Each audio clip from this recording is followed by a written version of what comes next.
Le plaisir a toujours été le nôtre de vous savoir très nombreux devant vos postes téléviseurs en vidéo au parfum de l'actualité éducative. Mesdames et messieurs, bienvenue à cette grande session d'information dont j'ai le réel plaisir de vous le présenter.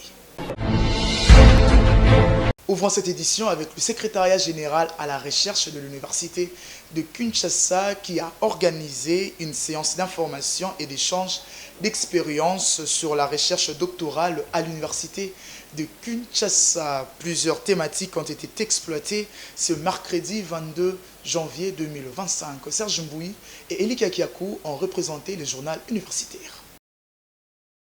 C'est au nom du recteur de l'université de Kinshasa, le professeur Jean-Marie Kayembe Toumba, qui le secrétaire général administratif a déclaré ouverte cette rencontre d'information et d'échange d'expériences réunissant le doyen de faculté, le professeur, les doctorants, les promoteurs et encadreurs de thèse. Une occasion pour ces derniers d'échanger sur les différents points liés à la rédaction d'une thèse de doctorat. Prenant la parole, la secrétaire générale à la recherche de cet établissement universitaire a exposé sur l'importance de la recherche scientifique dans les développements du pays tout en présentant les résultats de la recherche de chercheurs de l'université de Kinshasa. Et le professeur Mbala a dans son speech martelé sur la supervision, l'encadrement et la composition du jury dans une thèse. Il a en outre fait savoir à l'assistance qu'un superviseur doit d'abord être professionnel face à son étudiant, disponible et travailleur. À son tour, le professeur Moulaji a évoqué la problématique liée de l'inscription à la soutenance de la thèse. Ces conférenciers déplorent le non-respect des textes régissant l'enseignement supérieur et universitaire, notamment le non-respect de procédures administratives dans certains établissements, l'irrégularité du 8 sur 10 dossiers enregistrés et le non-respect du PV des traitements de certains dossiers. En ce qui concerne la composition du jury, souvent les grades de professeurs ne sont pas respectés. Une satisfaction pour la secrétaire générale à la recherche qui est revenue sur le bien fondé de cette messe scientifique.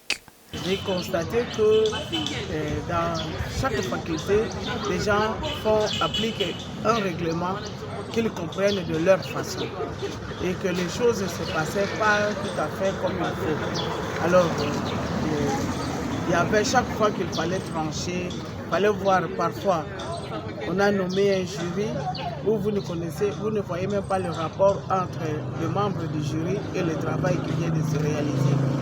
À l'inscription même, beaucoup de dossiers qui sont transmis pour la demande de soutenance de thèse, il n'y a pas leur acte de nomination, donc de notification, comme s'ils étaient inscrits. On ne sait pas il est de quelle promotion. Et pour ceux qu'on connaît la promotion, ils ont fait plus de 10 ans.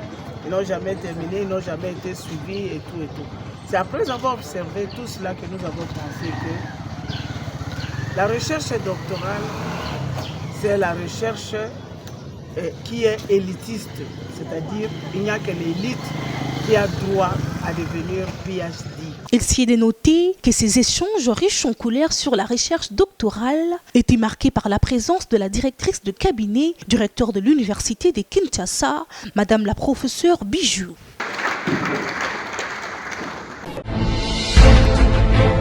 Changeons de chapitre à présent pour parler de la soutenance publique de la thèse de doctorat du chef des travaux John Mouloumé de la faculté de sciences économiques et gestion de l'université pédagogique nationale. Travail intitulé Taxe sur la valeur ajoutée, qualité des institutions et mobilisation des recettes publiques en République démocratique du Congo. La cérémonie a eu lieu le week-end dernier. Georges Nzilumbi et Christian Chipamba pour le reportage.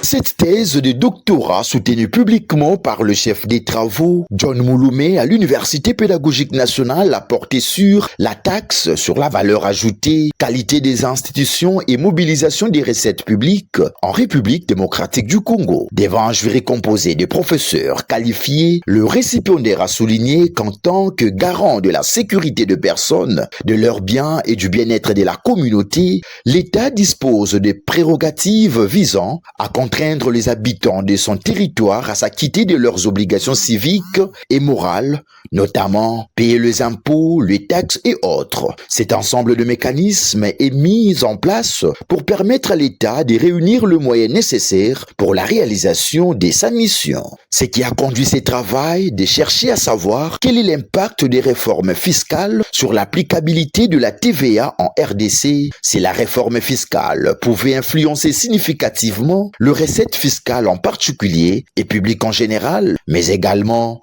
si la qualité des institutions pouvait impacter la mobilisation de recettes publiques en RDC. Au regard de ce qui précède, cette étude menée par le chef des travaux John Mouloumé propose, entre autres, le réforme de l'administration et du système fiscal, l'imposition des factures ou contrôles autoréguliers, des procédés à la sensibilisation des consommateurs au bien fondé de la facture en associant les structures médiatiques.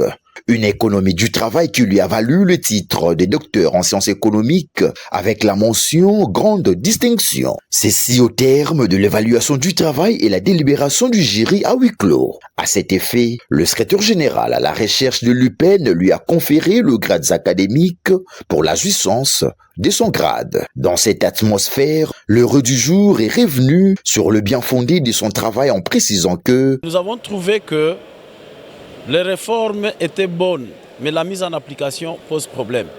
La qualité des institutions aussi pose problème, dans le sens que on veut mobiliser les recettes et nous trouvons qu'à partir de la qualité des institutions qui est négative, les recettes ne sont pas mobilisées normalement. C'est ainsi que nous avions apporté certaines suggestions en mobilisant la population, le civisme fiscal, l'informatisation de tous les secteurs de fisc et ainsi de suite, la conscientisation des gens, et des opérateurs économiques, de la population et de tout le monde en général. Une ambiance bon enfant a sanctionné cette cérémonie riche en couleurs. D'une thèse à une autre, cette fois-ci celle du chef de travaux, Bienvenue Matenda de la faculté de sciences économiques et de gestion de l'Université pédagogique nationale. Ces derniers a soutenu avec succès son travail portant sur les financements innovants et émergents économiques en République démocratique du Congo. Encore une fois, Georges Ndilumbi et Christian Chipamba qui signent cet élément.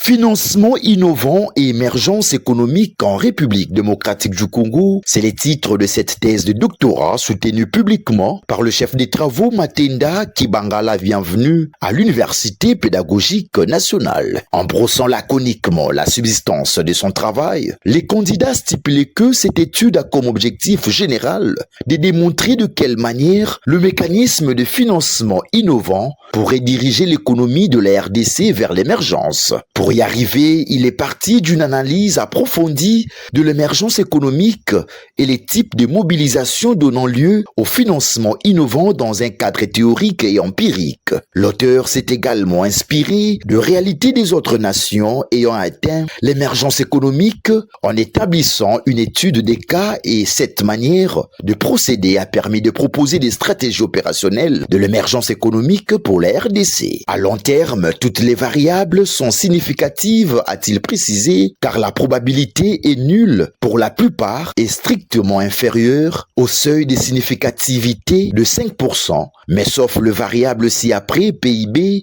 espérance de vie, APD, qui s'écartent de cette conclusion, c'est-à-dire leurs probabilités sont supérieures à 5%. La production ne se maintient pas et puis l'émergence des vies évolue dans le même sens. Cela démontre combien la production n'est pas inclusive pour assurer la vie sociale de la population. Voilà pourquoi l'aide publique au développement dépasse aussi son niveau de significativité, d'autant plus que les conditions ne sont pas réunies. Cette pensée renseigne à quel point la qualité des institutions est indispensable. Outre, le chef des travaux Bienvenu Matinda a enrichi son argumentaire en précisant que la RDC a intérêt de mettre en exergue de manière efficace le financement innovant issu des secteurs classiques pour amplifier l'intensité des activités économiques nationales afin d'assister à la migration progressive d'une nouvelle caractéristique de la structure économique congolaise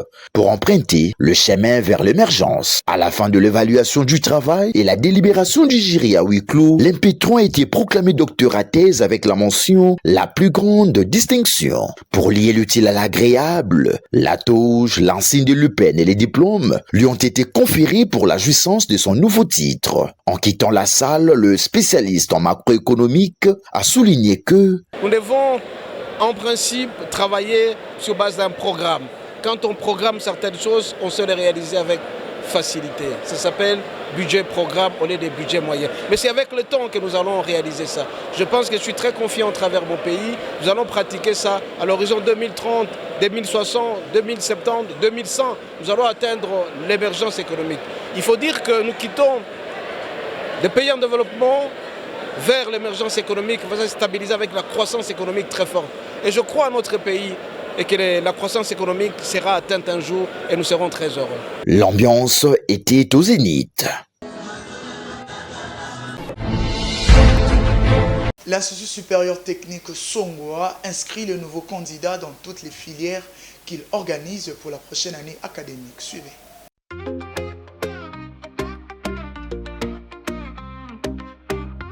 Vous aspirez à un niveau d'excellence dans votre carrière? L'Institut supérieur technique Songwa, ISTS, vous invite à rejoindre sa première promotion de master. Notre système LMD est conçu pour vous préparer à devenir des experts dans votre domaine, en licence et maintenant en master. Profitez d'une formation intensive, alliant théorie et pratique, dans des disciplines variées. Que ce soit en sciences de la santé, en gestion économique ou en technologie, nos programmes sont adaptés aux exigences du marché. Nos professeurs expérimentés sont là pour vous guider tout au long de votre parcours. Ensemble, construisons votre avenir. Inscrivez-vous dès maintenant pour profiter de la première promotion master et donner un coup d'accélérateur à votre avenir professionnel. Visitez notre site www.ists.ac.cd ou contactez-nous sur WhatsApp +243 98 17 85 776. Institut supérieur technique Songwa, le master qui fait la différence dans votre carrière. Notre adresse, numéro 443, 11e rue Limété, quartier industriel. Un nouveau livre vient d'être ajouté dans la bibliothèque congolaise et internationale. Il s'agit de l'ouvrage de maître Christian Malik Kankungandu intitulé « L'antre du pouvoir du père au fils Tshisekedi du Sphinx au Lynx ». La cérémonie de vernissage de ces livres a eu lieu dans la salle de conférence de l'hôtel du fleuve Congo. Eli Kakiakou pour le reportage. Ils étaient très nombreux dans une salle comble à l'occasion de la cérémonie de vernissage du livre de maître Christian Malik Kankungandu intitulé « L'antre du pouvoir du père au fils Tshisekedi du Sphinx au Lynx » qui s'est tenu le samedi dernier à l'hôtel Fleuve Congo. Dès le début de la cérémonie, plusieurs discours des circonstances prononcés par des personnalités de marque ont planté les décors, notamment celui du professeur Bertin Makolo, du directeur général Joseph Mbouyi Mukendi, du professeur Alphonse Toumba depuis l'étranger, du professeur émérite Kambayi Boatia et de Madame Lilia. Juste après ces interventions captivantes, la présentation de l'auteur a été faite par le coach Eugène Kandolo, suivie d'une animation poétique par Madame Florence Meta. Les commentaires sur les livres faits par l'abbé Marcel Kabongo et Harold Badibanga ont enrichi la cérémonie. En outre, un moment fructueux de partage en panel a été animé par 3 intervenants, les cas de l'auteur maître Christian Malik Kankungandu, qui a souligné que cet ouvrage a été écrit pour plusieurs raisons majeures, résumées en 4 mots, à savoir reconnaissance, responsabilité, vision et hommage. Je suis reconnaissant envers les grands hommes, non seulement les Tshisekedi, mais les Kabila, les Mobutu, tous ceux qui, quelle que soit les pages de leur histoire, qu'elles soient noires, qu'elles soient sombres, qu'elles soient blanches, mais toutes ces personnes, tous ces grands hommes font partie de l'histoire de notre pays. Pour joindre l'utile à l'agréable, L'Antre du pouvoir, un ouvrage scientifique à la lecture métaphorique, a été baptisé par son Excellence Julien Paluku, ministre du Commerce extérieur. J'ai été baptisé, effectivement, au nom du Père qui s'appelle Tshisekedi, au nom du Fils qui s'appelle Tshisekedi, pour que l'esprit qui consiste au contenu répande les mondes, illumine les mondes, afin que chacun tire de cet esprit la source de la conviction et son action. Bon vent dans toutes les bibliothèques du monde. Après la vente aux enchères et la dédicace de l'ouvrage, le ministre du Commerce extérieur s'est exprimé en ces termes. J'ai été très heureux d'avoir été appelé pour faire le vernissage de cet ouvrage. Un ouvrage qui est plein de sens parce que c'est l'antre du pouvoir, du père au fils. C'est un livre très inspirateur parce qu'il trace en fait le courage intrépide des deux fauves de la savane politique congolaise, comme il l'a dit lui-même. Il n'a pas parlé de la forêt politique, mais de la savane politique congolaise. C'est-à-dire les deux leaders, Étienne Tshisekedi et Félix Tshisekedi, sont dans une savane où ils aperçoivent tout le monde et où ils savent avec qui faut-il travailler pour atteindre l'idéal congolais, c'est-à-dire les peuples d'abord. Il convient de rappeler que la cérémonie de vernissage du livre s'est clôturée dans une ambiance purement scientifique. Parlons à présent de la cérémonie d'échange de vœux organisée par l'association du corps scientifique de la Haute École de commerce de Kinshasa à l'espace entrepreneurial du dit établissement. C'était en présence de tous les membres de cette structure. Magloire Landou et Blaise Mboucha pour le reportage.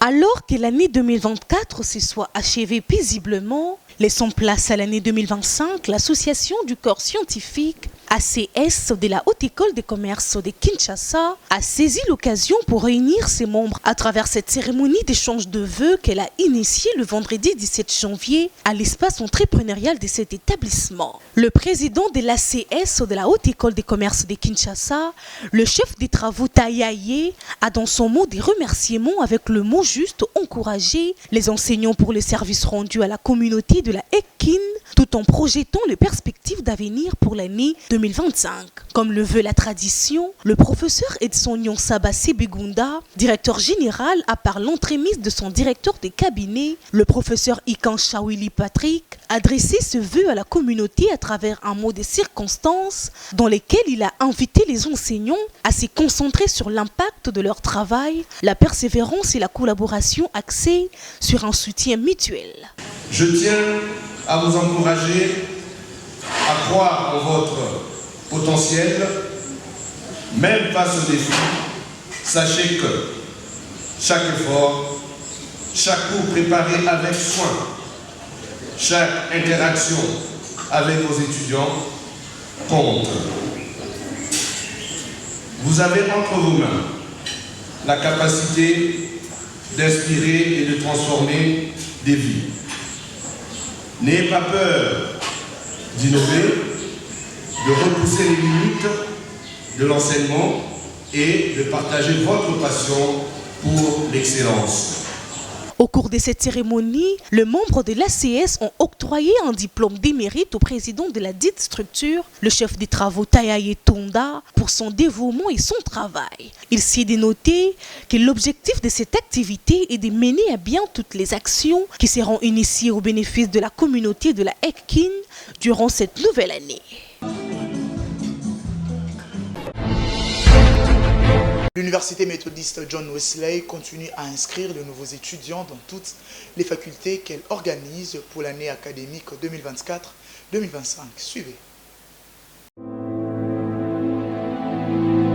Étudiants et étudiantes, congolais et congolaises, vous qui désirez poursuivre vos études universitaires, accroître votre connaissance et être pétri des valeurs incontestables, suivant les exigences du système licence, master et doctorat, l'université John Wesley reste la meilleure dans la formation des qualités de futurs cadres de la République démocratique du Congo. L'université John Wesley ouvre ses portes pour les inscriptions de nouveaux candidats dans toutes ses facultés, à savoir la faculté de sciences informatiques, la faculté de sciences de la santé, la faculté de sciences agronomiques et de l'environnement, la faculté de sciences économiques et gestion des entreprises, la faculté de sciences de la communication, faculté de sciences sociales, politiques et administratives, la faculté de droit et la faculté de théologie. Étudier à l'université John Wesley, c'est étancher votre soif du savoir-faire et être, car la science, la spiritualité et le développement sont la devise de cette université. Pour vous qui êtes intéressés, voici l'adresse. Numéro 1, avenue du Palais du Peuple, commune de Lingwala, référence derrière le Palais du Peuple. Pour tout contact, plus 243 81 32 69 170, plus 243 99 09 58 300, plus 243 89 00 14 256. Cordial bienvenue à tous.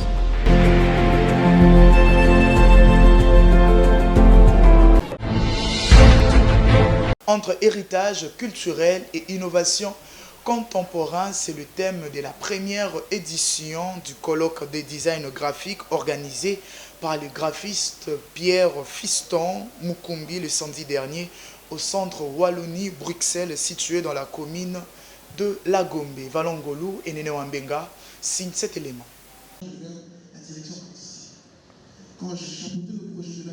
Le centre culturel Wallonie-Bruxelles de Kinshasa a servi de cadre pour la tenue de cette première édition du colloque du design graphique ce samedi 18 janvier 2025.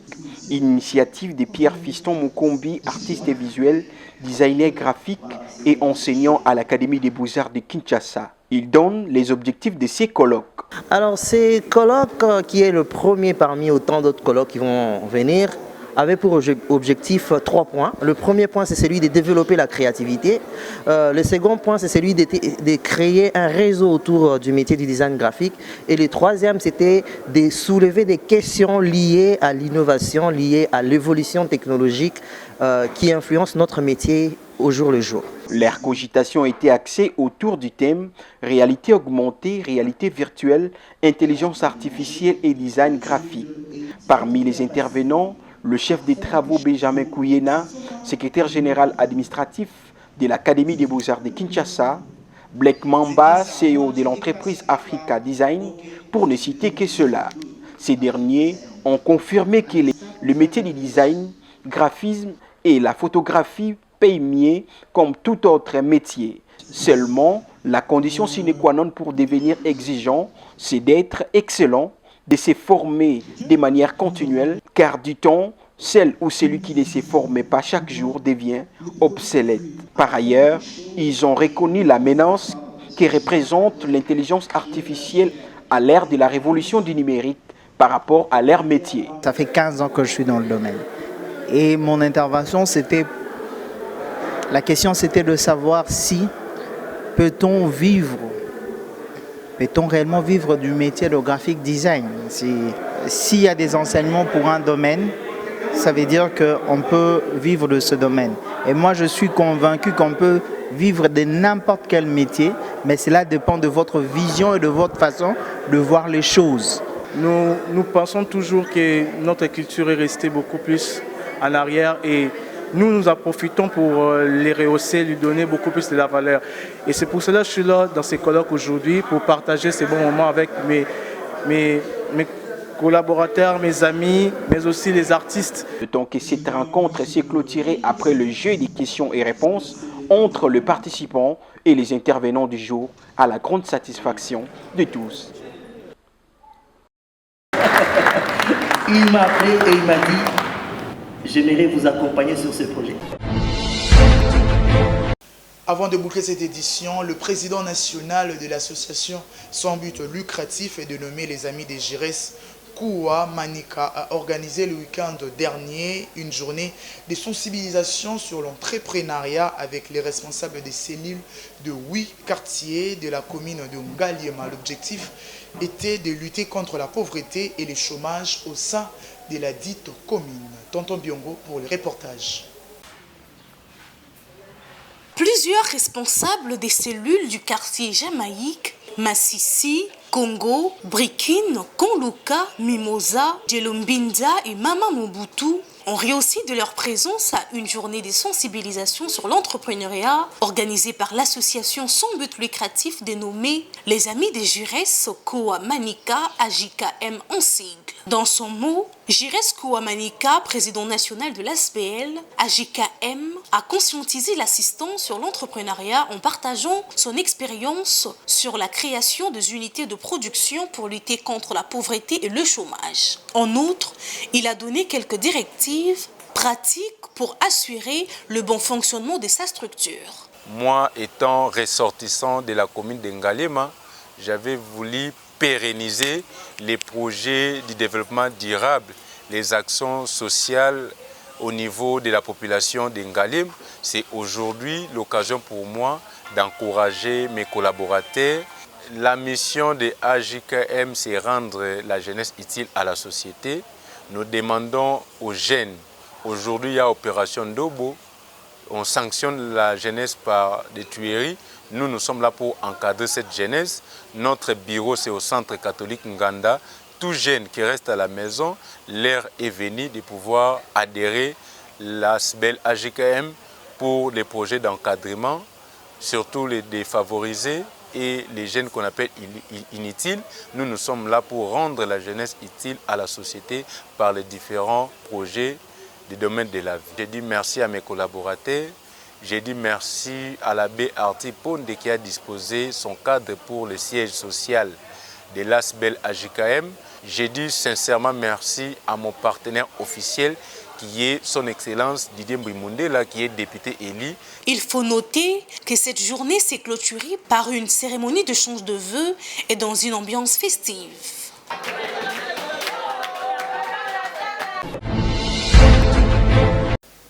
Parfois, considérons la fin comme étant un élément d'introduction et non de conclusion. C'est par cette pensée d'Herbie Joseph Tezo que nous mettons terme à notre grande édition du journal universitaire. Si vous l'avez aimé, dites merci à Blaise Mboucha qui était derrière la caméra, Emmanuel Lema à la réalisation, toujours sur la coordination de l'honorable André Mouchongo Machara. Quant à moi, je vous dis, vivez longtemps, vivez heureux. Excellente suite de programme à tous.